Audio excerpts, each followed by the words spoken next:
Oh. Ooh. Oh, hi. What the fuck are you doing here, buddy? Get out, you bastard.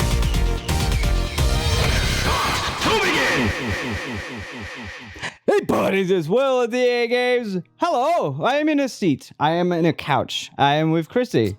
Hi guys, welcome to a live therapy session with Will Ryan. Where do I begin? Yeah, that's right, folks. Heart of an Artist Resurrection. For any of you who might have remembered Heart of an Artist from a long time ago, I have decided to remake the entire thing. Now that I'm finally confident enough to be able to do that, by the time this video goes out, I'm pretty sure the album's already out. So check in the description below regardless if that happens. We thought that it would be a really interesting thing because a lot of people, if the analytics of you looking at the Watch Mojo list and the you looking at your old songs video are anything to go by, people like hearing you talk about your music. I think so, yeah. A lot of people wanted me to do a sequel to reacts to my old songs, but I stopped there. So we're going to give you partially what you want today, and we're going to go through each song from the original Heart of an Artist album, and just hear a bit from you about how the sausage was made and how you feel about them now making your resurrected versions. Yeah. God, no, I'm sorry. You said sausage, and then you said resurrected, so, like... Boner! Let's get it started with the first song of the album, which is probably the most well-known, the most intricate, Descend into the Iris, which I'm pretty sure is only like 17 seconds long. Descending. That's a two-sentence song. Yeah. I think I remember Descending and Ascending. I can both talk about this in the same vein. Is that they were pretty much the wrapping paper at the very end of the album, and I was in SOS because again, if you listen to SOS, which we'll talk about later, it's basically, you know, the same instrumental and everything. It kind of bleeds in because I wanted a consistent intro to come in, and then I wanted the outro to reflect on those. But I didn't think of those until the very end of the album. So everything else in between happened, SOS up to Heart of an Artist. But then last minute, I put in Descend and Ascend. You're about to go into something deep. You're about to go into some feelings. You're about to go through some tribulations by fire. And you're going to come out at the very end. I can't tell you how you're going to fare, but back then I think I was expecting it to be kind of like, I hope you learned something, but, you know, the current me right now, I don't think I'd think that way. It's a very good way to open I would say Iris has a very concept album feel to it because you have a whole narrative and everything around it. Yeah. To start it with an intro and outro. It's weirdly like, not to claim you as a British person, I'm so sorry, but you know, it's very much like tell the truth, like the Sgt. Pepper's album, how it starts with Sgt. Pepper's Lonely Hearts Club Band, and then there's the reprise at the end. That's right. Yeah. So, it was a trend for albums to have a gifted wrapping paper around the rest of their songs, which I think really helped. Like back then, CDs were notoriously celebrated. I mean, we live in a day and age now where streaming is a big thing, but I still like to think that there are albums out there that aren't just compilations of everything. Lately, there have been bands that have got lore to their songs. So Starset's a big example. They do stuff. I'm honestly very fascinated by this new era of bands being able to do that kind of thing. And I'd done this prior to knowing there were more bands doing so. So knowing that we were on the right track with that sounds awesome. I really love the rise of narrative music nowadays. There's a band I really love called the Rare Americans, who all their songs tell a story. If anyone's ever heard of Brittle Bones Nikki, which is like a 2-part song, Rare Americans, talk to us. Yeah. Not collab, just talk to us. Please.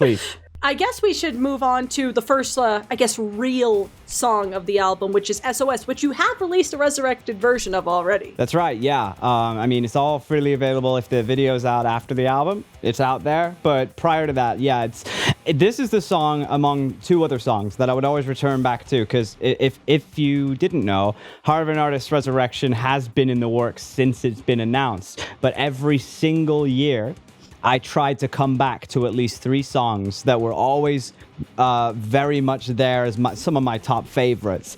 And prior to that, I had no means of giving it the justice that I wanted to give it up until this year. This is why it's happening this year, is because ever since the Dead Space song, I'll Make Them Whole, and finally that solidification of having a sponsor, so we did our Dying Light 2 song, Shot Down by the Mirror, and hearing from industry professionals and just hearing from my own ears myself, the amount that we'd grown since then, I felt this year was just the right time to do it. And SOS was the second song that I came into. Why Do We Hold is always the first one I go to, which we'll talk about later. But SOS was the next one that I would go on to, because again, that and Draw the Line are some of my best favorites. Although that's changed now, because Resurrection has been finished, and there's songs that I used to, and I'll talk about that later, just songs I used to hate viscerally, but now I love. It's not just that, it's like the meanings behind these songs kind of, going back into the album that I created, I had to wonder if there's anything that's changed about my perspective on these songs, and can I still relate today? And yeah, all these songs have something, but I remember back then it was it's about feeling locked tight and not having a proper way out of a mental rut that you're in, and the people around you, instead of helping you, they unironically kind of just poke the bear, and so the bear bites, and so it's like an endless cycle. I still think that kind of relates today, but there's a few more layers, and that's going to be a theme throughout the rest of it. There's more layers to this thing. Like, you have your own key now, but there are forces working against, I'd say, like your vocal outcries, or all of just ending to silence yourself and using your key as a weapon rather than that. So there's a lot of obstacles that we can get in our way, but I don't hold the same kind of immaturity that I must have had a long time ago. I think there's been many layers that we've grown with. Like an onion. Yeah. I accept, like, we didn't cut them, we just grew more layers. So is it the opposite of crying? What's inward crying? Yeah. Everything, every blubber is reversed. It's like. But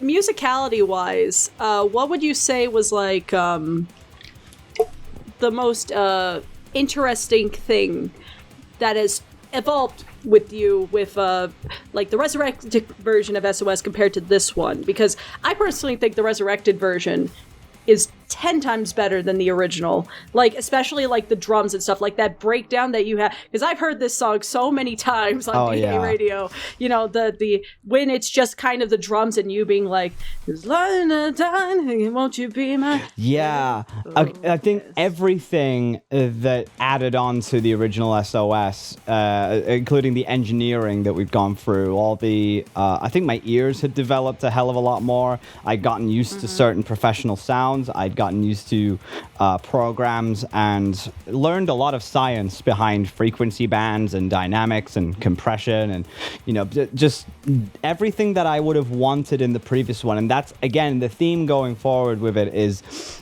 most of it is down to, this is shit I always wanted in the older songs, but I just didn't have the mind nor the technical skills to be able to pull this stuff off and give it justice. And you talk about the drums. You had the ambition, but you needed to grow into the ambition. Yeah, exactly. I mean, you talk about the drums, like they're a big prominent shift. They've gone from like, Saint Anger snare drum to fucking crazy levels. Yeah, it's a thing. If any of you are unversed about the Saint Anger drums, it's a meme of Metallica's album Saint Anger, and the drums are miserable. They're not drums. They probably flipped a paint bucket over and just whacked it with sticks, just like. No, but unironically, I actually like the Saint Anger album despite that. On to the next song, which is a very interesting song, because when someone requests this song, they're like, this version. Yeah. Because I guess some people, especially the 5 people that edit the DAGames Wikipedia, might wonder, Draw the Line is a song that you've done. You've done what? There's 3 versions now, because there was one for the Heart of an Artist Reignited.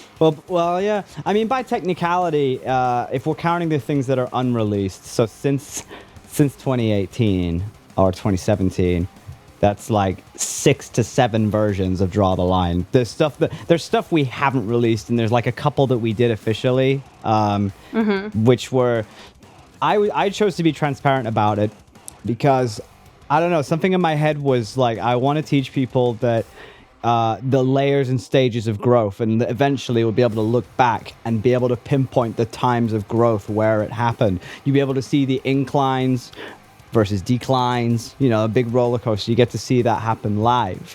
I guess I wasn't shy about releasing them. I didn't really care. I'm just like, all right, yeah, have it. It's good for you. You get something.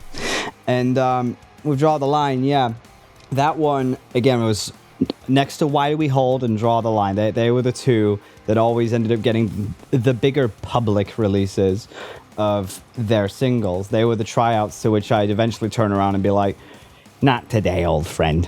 Not today. Is there a particular thing about Draw the Line, whether it be the lyrics or the instrumentation or something, that was like, why did it draw you in so much? Or was it just like this song had the elements that you were like, this is a good guinea pig song for me to try new things? It had all the elements of the guilty pleasures that I would have, but when I first made it, it was one of the first times in metal that I'd used that many layers of guitar and gone for a real hefty hit in the chorus. It was the first time I really wanted to bring out like the most balladic and epic and gallant and valiant kind of chorus that I could ever go for such a rip roar for the rest of it. Because when I talk about the song itself, it's like, it used to be a song like a lot of people say it was for bullies and stuff, but I remember originally when I made the song, it was the concept of having enough of things going and not going your way,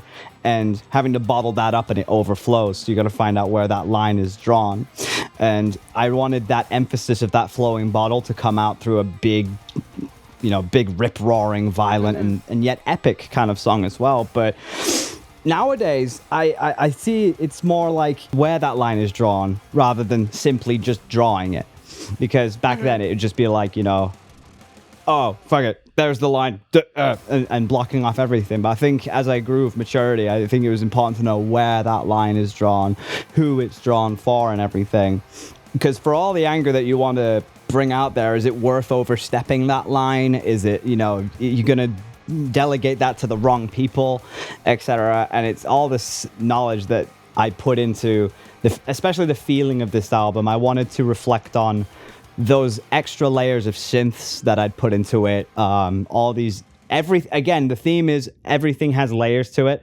And with this one, I wanted that there was a rip roar with it, but I wanted the synths to give that, to maybe change and deviate the feeling to a bit more of a victorious dance. Like you've learned something, you've known where the line is drawn, and it's not done out of like a visceral ignorance. It's done out of like persistence and triumph. Is there a particular thing from this new version, this quote unquote final version of Draw the Line, that you're really proud of that you've done compared to the previous attempts you've had at it? Is there like a new thing you've added to it, or something you've reworked that you're just really proud of? Like, what? I think the guitars.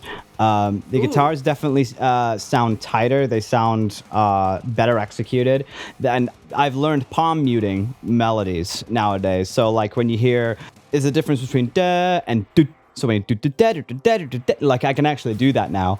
And there's a bit in the bridge with Draw the Line where it's like like I couldn't do that before, but now I've been able to kind of do that. Not even using a plectrum. By the way, I'm using my fingers. I do it like mariachi style. But I guess to move on to our next one, this one is a very personal song for you and I guess a lot of the fans. It's a song that I have to move Febby out of the way during radio because that's not a dancing song. That's a sad song.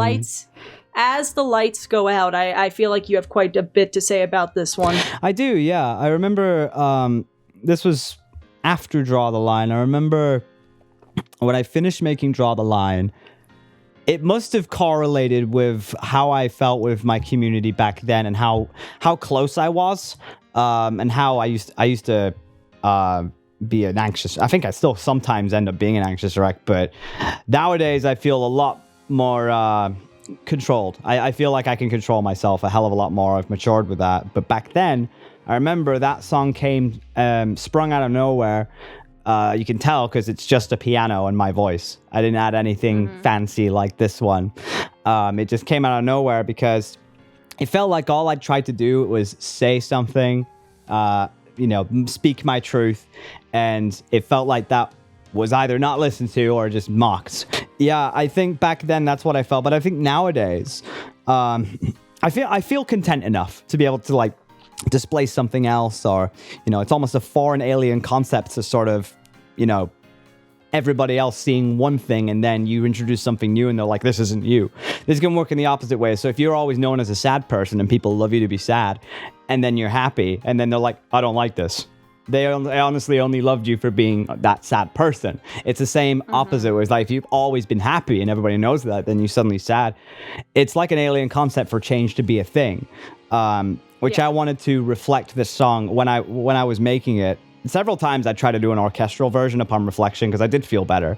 But I wanted that cry to come out as if it was, as if it wasn't heard before and it's louder, but it has that thematic kind of, there's still something underneath there. There's still something deep, but throughout that, there's extra layers of strength in that cry. It's like, I'm not backing down on how I felt about this. This is how I felt, and I've come to terms with the demon that I have. That's where I came with the orchestral version. I think that one came out really well. Would you say that making the resurrected version of this one, it's representing new emotions, or did you tap into the old ones, or is it more of a reflection of you growing from that little Will, in front of the white wall? I think it's both. I feel like when going back to the album, I definitely delved back into some feelings that I had long since moved on from, and I remember how they felt. It was a bit of a difficult one to do because this stuff I was so personally attached to that it was as if you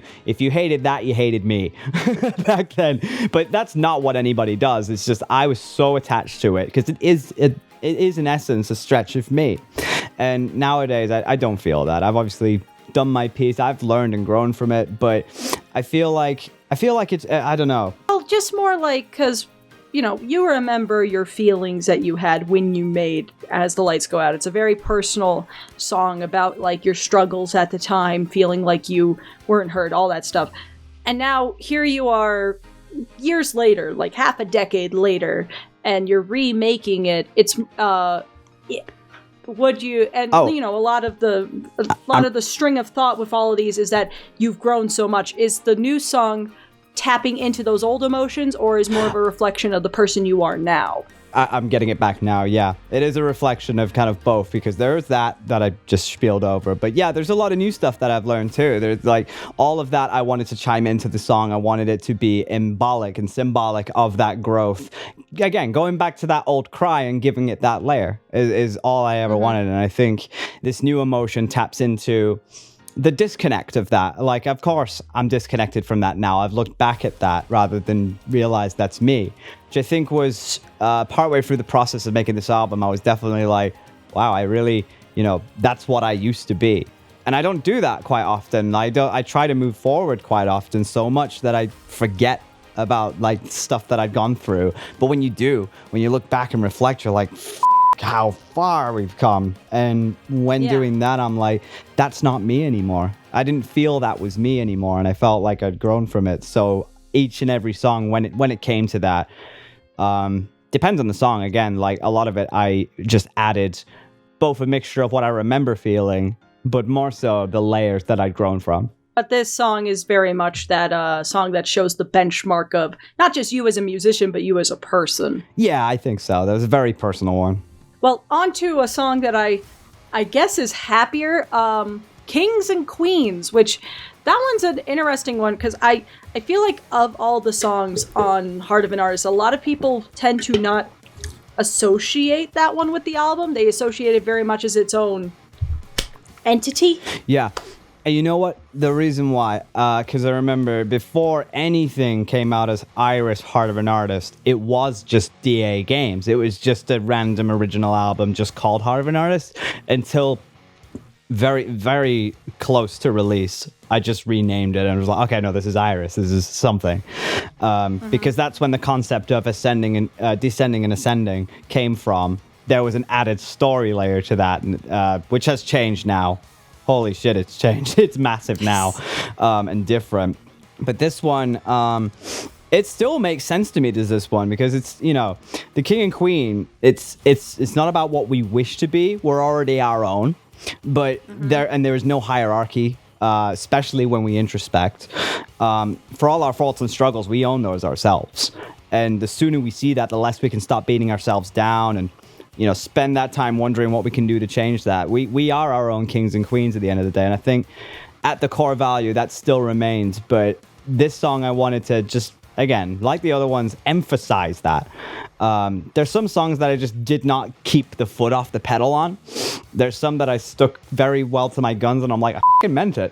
I guess with Kings and Queens, it's also an interesting one. I know, you know, Identity Crisis goes very personal, but also on a creator level, you know. Yeah. Because, you know, the big thing about The Heart of an Artist was that it was your big original album separate from the nerdcore aspect of your life. And, you know, even Kings and Queens had that kind of disconnect because wasn't it originally like the demo of it was an Overwatch song?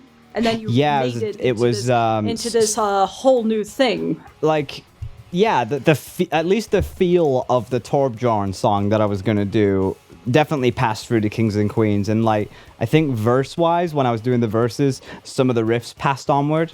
The beginning part was like da, da, da, da, da, da, da, da, had nothing to do with Torbjorn. I just kind of added that on with the verse part because all I had was the verse at that point. I'm like, fuck it, I'm just gonna change it, and then started going with that. Does I guess just a general question about like where you were when you made Heart of an Artist compared to now. It's like during that time, did you feel like a worry or insecurity about making these songs that are so, you know, violently yourself and not related to a previously exist? I mean, you've done original music before DA even existed. You had Onyx Colony, you had WAR. WAR, You made your songs about like your feelings and gnomes and all that, but like, you know, this was like your first big like I am a known figure at this point. And now I'm doing this. Was there like a worry about having that kind of separation from what people knew you before? There was always a danger. There was always a danger I felt in my mind about like opening my heart up a lot. Because it's, you know, I'm no stranger to the internet. The internet likes to latch on to pretty much anything. And once it's there, it exists. So it's like, you know, my feelings resonate on there. It's opening myself up to masses I had not as much knowledge on back then compared to now, where I've kind of had to live through all of that. I kind of know this stuff, and it's about like setting yourself that boundary. This song kind of got me back to draw the line.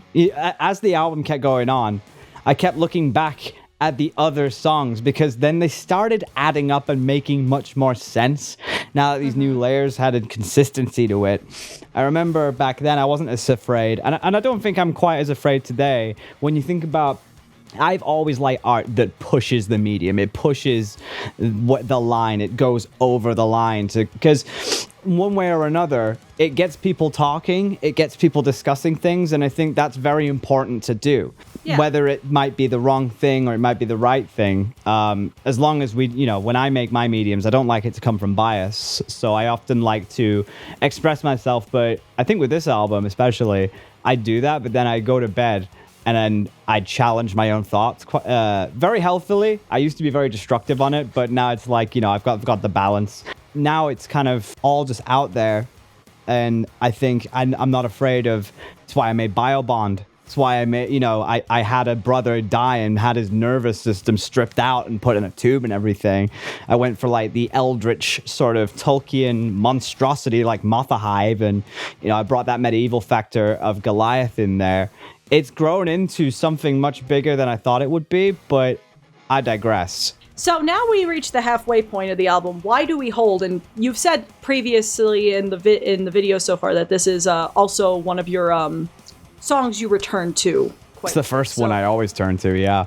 This one is my guilty favorite all the time. It's everything I love about a sort of, I was thinking very Viking, thinking very Nightwish, Within Temptation, all that kind of music. And they were big inspirations to me. And there's just something about three-step music that always gets me kind of jiving. Yeah, I mean, I'm definitely into bands like Lamb of God, Within Temptation. Recently, Amaranth, Demotional, Smash Into Pieces. What's funny is if you look at my Spotify playlist, if you ever get to see my Spotify playlist, it is so random. It goes from fucking like Amaranth to Ollie Murs, like metal to country. And I was raised off of like bubble pop, so you think like Eiffel 65 and Cascadia and all of that, and Steps, S Club 7, you name it. Never dies. Yeah, and that still carries some stuff today. Again, there's a song that's coming up later where I just went into my full-on corny.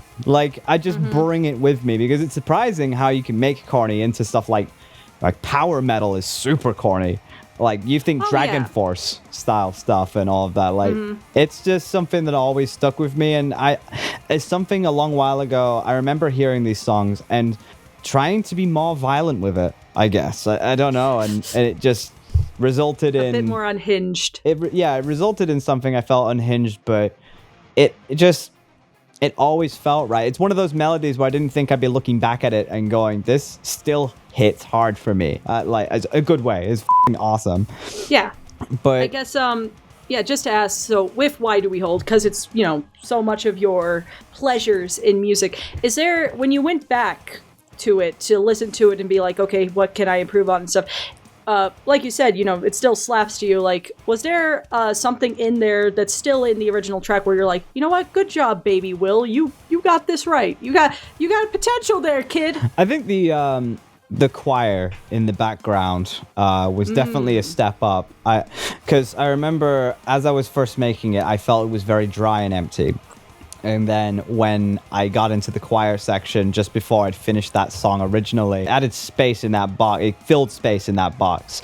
And only recently, every time I keep coming back to that bit, down to the chord sequence that I had. It's funny because that riff, Why Do We Hold, was a riff that I'd had 5 years prior to making that song, and I'd always play it.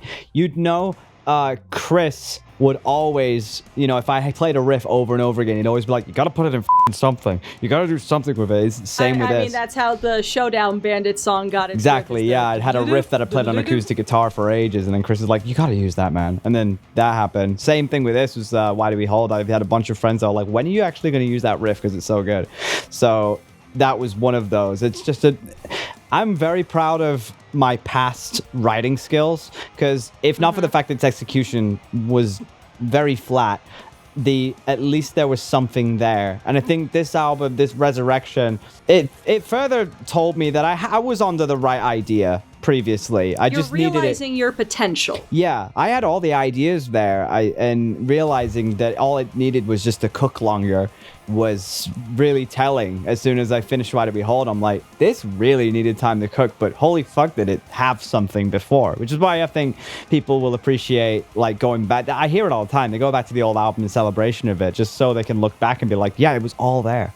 All right, so now we have Lost Now Found. Not Lost Not Found. Some people miswrite it, but what did you find out about Lost Now Found when you were like, bringing it back from the dead?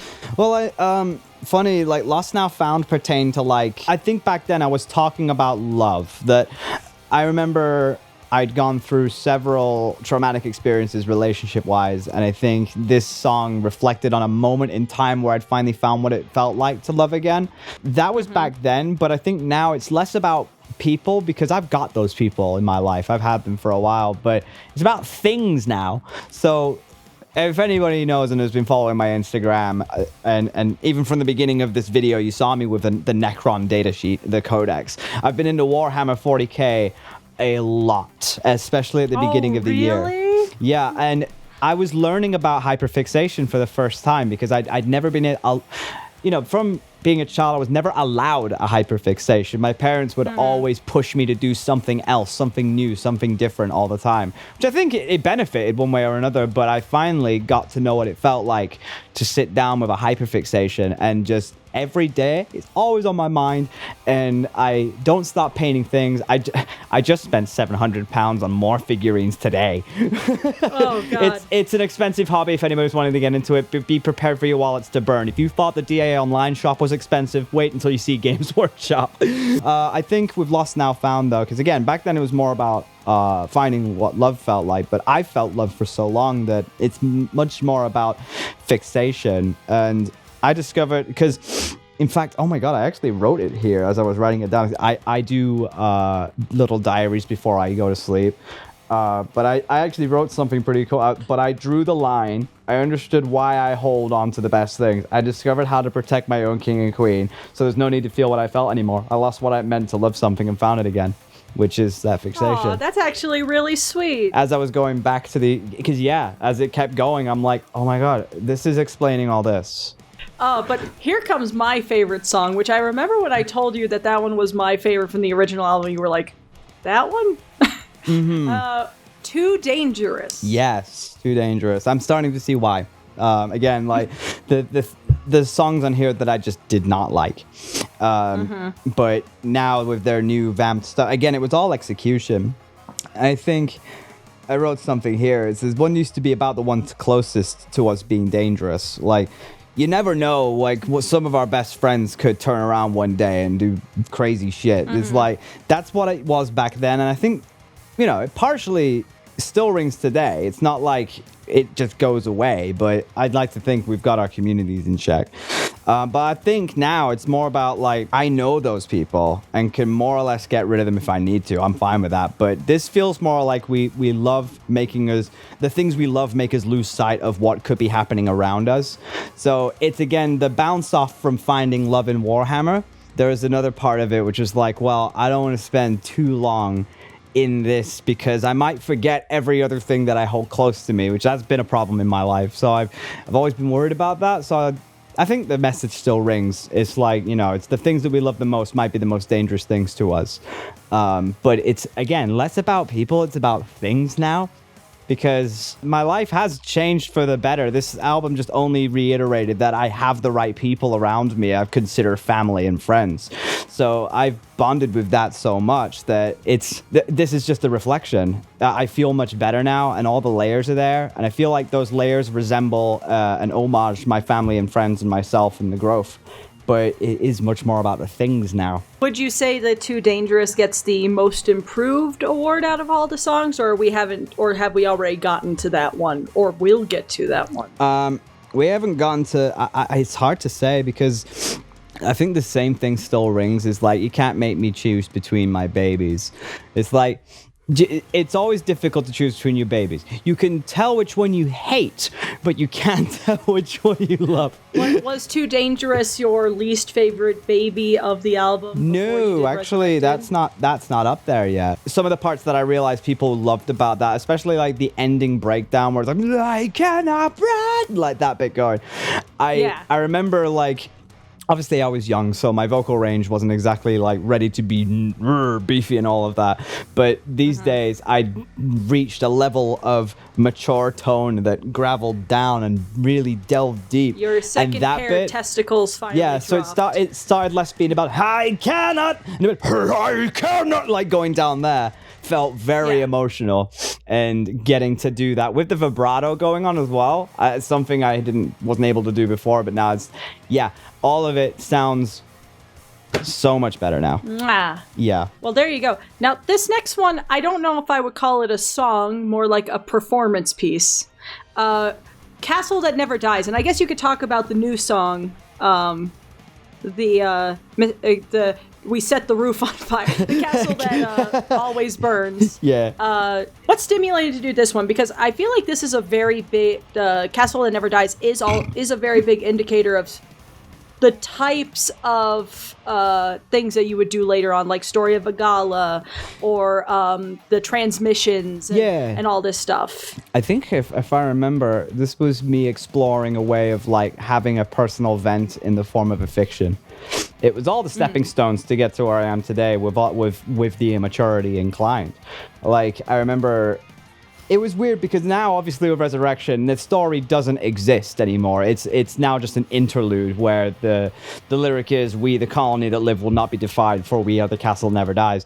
So it's definitely changed a lot. Now, in the deluxe version, there will be the original version all done and revamped up and spiced up. So the story's still there. But to talk about that for a moment, I think I was going through something at that point that I couldn't quite explain unless I'd spoken it fictitiously. So it's like, okay, let's add a lake that speaks back to you with a sword, and let's talk about some castles that go down and bring back up.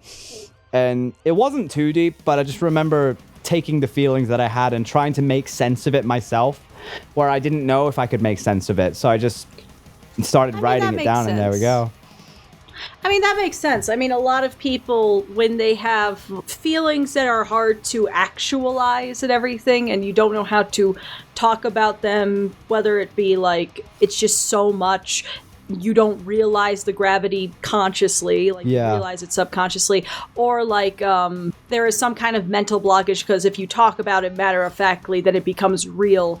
Especially online. It into a fictional thing helps it become easier to process. Well, especially in today's day and age online, it's such a fast-paced medium, and if you're a creator, having to speak your mind is like, come on, gotta do it now and everything. It's such a fast-paced thing that if you don't have a proper explanation for it and you don't think about it, people can light that shit up like no tomorrow. So that was partly why I didn't start going, I'm just gonna say it. I'm gonna Taylor Swift the fuck out of my life. I'm not gonna, I wasn't gonna. This is my era's tour. This is my moment. I'm gonna date a football player, damn it. Yeah. Oh, yeah. I don't know. They got money. No, I remember just axing that whole thing with Resurrection because, again, since I understand my feelings now, especially since I don't need to use that anymore, I've kind of moved from it.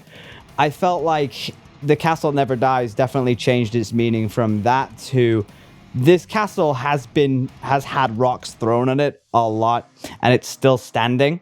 So it's not dead yet. And I feel like that's lots of people, if they don't realize it right now and they will later, is that, sometimes we might feel like a glass house until we turn down the curtains. A lot of inner strength. Yeah. Like it's a much more hopeful commentary, which I think reflects a lot about you as well as being your friend for, oh man, we've been friends longer than Heart of an Artist has ever existed. So, Actually, I think just as DA was cusping up its big time, as that. So actually, if we think about it was 2015. We've been friends for about 8 years now. I know, crazy. Fuck. Nuts. Wow. It's been wild. It's been a crazy journey.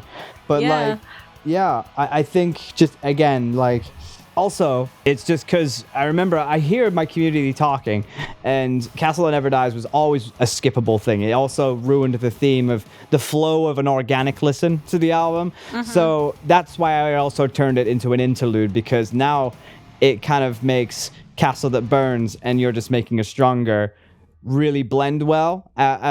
So it's basically consistent, so people don't feel like they have to skip it. Album. Yeah, they feel like they don't have to skip it. They can have a consistent playthrough the whole thing. But for that one person who could not live without the old version of Castle That Never Dies, fear not, the deluxe edition will have it as well.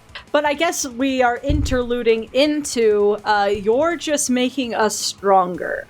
Yeah, so I don't have any addendums to. Although this is the song that I dreaded doing. I found this to be the weakest song on the album because of its execution. I didn't like it. And I remember doing Resurrection. I got all of my fun parts out of the way first, and then I was just waiting. I was just abiding by the inevitable. It's just coming in. I'm like, okay, let's talk about the elephant in the room. It's this one. And then I started because I got the drums and bass down. I'm like, well, that was easy to do, but this is when it starts getting worse. Then I just started playing the guitar, and I'm like, oh, this sounds even tighter. What the hell? And then I started adding the synths, and that is where I brought my corny levels in. Because okay, so please explain why is the synth the sweet corn that Odin eats? Please tell us about it. It reminds me of high-speed Euro beats, kind of Dance Revolution kind of stuff, very, very corny, super futuristic kind of thing. But I wanted to bring that corny out because that's what I remember feeling with You're Just Making Us Stronger. I think that's kind of why I reflected on it. And with its execution, I'm just like, oh, I really wish this had been better. But now it has, and I'm much better with synth work. That's something I couldn't do back then, was like hefty, good synth work alongside rock and metal. But now I've honed that. I'm like, oh, I can bring every bit of corny that I always loved about this. And it reminds me of like some Sonic the Hedgehog levels from back in the day, and it reminds me of Wipeout games, the race games, Wipeout. Oh yeah. And everything came together so beautifully, and now it is going from my least favorite to a very high up there. I feel like one of the things that really shines from it, especially with the synth work, is I feel like it shows just the harmony you've grown in your skill set, because I know that you have always been like, oh, I'm not a poppy person or a metal person, and sometimes, especially even with your newer DA stuff, you've been able to mesh those two sides of yourself well together. Very much so, yeah. Like Return to the Motherland and stuff like that. There is that like bit of pop influence, but you've been able to make such a good fusion. Yeah. You've got your polymerization Yu-Gi-Oh card, and you're using it to the best of your abilities. Yeah, well, like it's like a trap card for anybody who's curious. But like, obviously with these songs, I've always been very happy to express it as my medium of the most organic thing that I would do. That they are my feelings. They are everything true about my life. They are everything that's true to my soul and my spirit. It's the one medium that I feel like I can express that. Now storytelling, but that's more fictitious than anything. But music has this love language that it's poetry without the words sometimes, and even then it's like poetry articulated melodically with that emotion added. So it's always a chance for me to experiment with that. And the best thing about it is, again, it just shows I am very much into Barbie Girl, but I'm also very much into Kill Switch. I'm into all sorts of different things. You are Knuff. Yeah, I'm Knuff. I am Knuff. I guess we get to, because we've already talked about Ascent from the Iris when we talked about Descend, the title track, the Heart of an Artist. Heart of an Artist. Did you have I know that you were dreading working on You're Making Us Stronger. Was there any fear of going into the title track? Because this is, the track, This one, no, not so much. I wasn't fearful of this one, mostly because I knew this was one of the easiest songs to play on the guitar. Also, I'd always used that as a stepping stone of it's the exemplification of my organic self, and it was going to show itself one way or another. I think the one thing different about this one, obviously apart from like the extra stuff added onto it, is that it's actually slower in tempo. What I decided to do with that one in particular, I didn't use a built-in metronome on the thing. I just tapped to my legs. I don't know whether the slower tempo suggests how old I am, and maybe like my measure of time is getting slower because I'm older, but it just felt like it hit the notes. So I was like, okay, well, I guess I'm going to go with this tempo. I didn't research the other tempo prior, so I didn't know it would actually be slower, but I'm like, this sounds about right. And then hearing from people after the preview, they're like, is this slower? I'm like, oh, it is. Oh, cool. But I think it works. I think it shows the trust you have in your own music ability, that you're like, okay, I don't need to research one for one. This sounds right to me, so I'm going to do it. Well, I think as well as that, this was the one song where it actually sounded like I had to double take. It sounded like they were my old vocal stems, because I hit syllables and flexes in melodies note for note quite often throughout that song that made me feel like, is this just the old Heart of an Artist? But no, it's not. And it felt so similar to the previous one that sort of taught me this is just right. That this song was meant to be exactly how it is, with some added growth to it. But that was what I felt was the big meat of the album, obviously, because it's the track title. It was going to resemble everything. And I was a bit of nervousness about getting a new version done, because that's supposed to be the staple.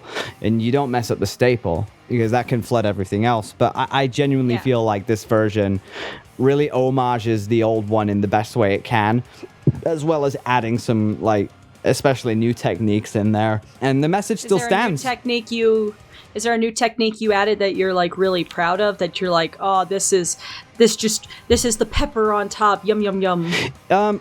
panning, like left and right panning. So stereo sound, stereo mixing. I think also just the way that I do my vocals nowadays, knowing that I do different things with my throat now, but I can still sound like how I did back then, is the thing I was dreading, was sounding any remotely different in the future, because I had something with that old sound that I wanted people to still familiarize with, but now I've got that vocal tone and technique. It still works. It's still the same thing. So I'm very proud that it kept to that. Guitar work is tighter. The drums are more pronounced. They feel a lot more in the mix instead of drowned out. The basses come through. So, like, you know, the previous ones didn't really have a lot of bass and just fuck tons of treble. Lots of tinniness. But then, you know, now I've been able to balance that out. It all just came in, and it just, panning, because there's little pieces where I'm not singing, where you'll hear like remixed, like little stabs of my vocal stems, just kind of making remix melodies out of it that add this really cool ambient interlude to the rest of it. And I'm like, once I heard that pass, I'm like, oh my god, this is fucking awesome. I would hear this on the radio as if it was next to another radio song. I felt that. So I was very proud of that too. I guess as we're nearing the end of this is just the album overall, going back to, I would say, a very formative part of your career being the original Heart of an Artist. Did you like it? Retrospect, was there anything that really just stuck out to you in retrospect of just the album as a whole, as you're remaking it? Anything that you like reflected on, basically, that you think either shines in Resurrected or it shined within you as you were remaking everything, just in general, not a specific song, just like, you know, I think the album definitely made me grateful for surviving. There's times where, you know, this life has been tough. It has been a roller coaster, like everybody's life has roller coasters. But I think this one not only taught me I survived my worst days, but I also grew from them. And I think that part, just for me, it won't, I don't know how it will speak for anybody else, because this is a personal album, so maybe they find a connection themselves. They have their own feelings. That's kind of where I'm at. But I feel like I've learned to love myself. I've learned to grow from change. I've learned to not be so harsh on myself and trust in the people around me. And that only really, I kind of knew how to do that, but I think Heart of an Artist solidified just how organic that felt to do. It felt like I had to force it out. Like at the beginning, I'm like, oh my god, I'm gonna have to force this out, aren't I? But there's a lot that stays with us, and this album taught me that I had all the ideas there all along. I just needed time to cook, and it got me to look back at my past Will. And it's like that question is like, if you could speak to your past Will, what would you say? Like past yourself, what would you say? And a lot, you know, part of the times I'm just like, Will, you better grow the fuck up. Or like, oh, Will, that was cringe. What the hell are you doing? Don't do that. Don't do that. But then part of me is like, you know what? If you didn't do that, I wouldn't know what it's like to be now. If you'd have not gone through those things, this is why you can't go through life regretting too much. You can only learn from it. But, you know, please zip up your pants a bit more. We're in public. Yeah, oh yeah. And also, don't wear odd socks all the time. Just because you've lost that one sock, don't cope. Buy some more socks. But, you know, I could say, as someone who's known you for the first album and stuff, like, and hearing the new album, I'm proud of you, man. I think, like, this is just a big encapsulation of just how much you've grown as an artist, as a creator, and as Will Ryan, of just like, you know, because music is so much of a communication of oneself just through instruments and vocals and everything. And I think, I feel like Resurrection is coming to peace with the person you were and embracing the person you are. Yeah. And I'm very proud that you were able to do this, and I'm very excited that people are hearing that new Will embracing that old Will and kissing each other hard on the mouth. No, I'm glad that that's what the takeaway is. There's nothing more I'd want to do than just keep growing. I think, like, before I get carried away with Heart of an Artist, this isn't even the end of my life, The thing is, I learned a phrase this year alone, which was never become the teacher, always be the student. Because if you're always the student, you're always learning and willing to embrace it. Whereas if you're the teacher, you're just touting things you think you know. But we're all students, really. So as long as we do that, I can understand that this album was a great reflection, but I'm going to be reflecting again, whether I like it or not. I'll reflect and I'll keep growing. I think that's the measure of somebody willing to reflect, willing to empathize with things and grow from it throughout the time. Shows maturity, it builds character. There's so much that can come from just reflecting, and I don't feel afraid of doing that anymore. Well, there you go. So if people haven't heard it yet, please go check out Heart of an Artist Resurrection on Will Ryan DA on YouTube. That's where you'll get all of Will's originals. Iris, Solitude, Pandorium, all the good stuff. There's probably a card right here. It'll be in the end screen. Go, subscribe, listen. So get it digitally, listen to the videos on YouTube, subscribe to Will's original channel, and I guess if you're into lore, check out Story of Vegala on the same channel. It follows exactly where Heart of an Artist takes place. It's the journey of Father Tyrant inside Vegala, changing and reforming an entire species and stealing the Iris on what would be a grand journey. If you're interested in lore and you've always wanted to get into it and were confused, now's the time to get into it. You can start off with Story of Vegala.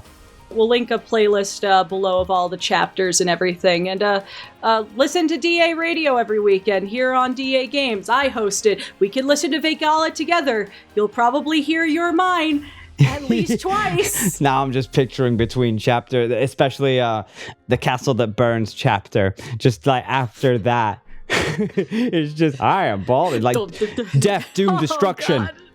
Teacher. And of course, if you like what you saw here, click like and subscribe and share with friends and family, maybe your dog. Check out DAGames Official on Twitter and Will DAGames Ryan on Instagram for newest information on music, animations, let's plays, and live streams. We got some cool videos. Thanks for a great 2023. 2024 is going to come in strong. It's going to be fucking awesome. We got some cool stuff for you. Be sure to stay tuned. Become a member to see all of our behind-the-scenes perks or any uncut things from all of our cool videos that we have, including some spicy jokes. Including this one as well. I've been Will. This has been Chrissy. We reflected, and hopefully I don't have to do that for a while. Hopefully your therapy session is over. That'll be $500. Okay, what?